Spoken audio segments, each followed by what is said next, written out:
ГСП онлайн. Городские новости сейчас.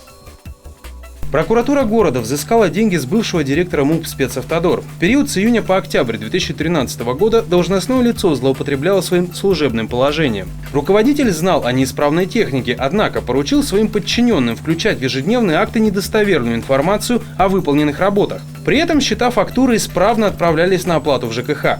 На основании представленных документов «Спецавтодору» должны были выплатить 3 миллиона рублей. Совершил преступление, предусмотренное частью 2 статьи 165 Уголовного кодекса Российской Федерации, а именно причинение имущественного ущерба в особенно крупном размере путем обмана или злоупотребления доверием. В связи с чем прокурором города в Ухтинский городской суд направлено исковое заявление о взыскании имущественного ущерба. Ухтинским судом мужчина приговорен к 2 годам, срок условный. После вмешательства прокуратуры задолженность перед МУГО Ухта будет полностью погашена. Решение суда в законную силу не вступило.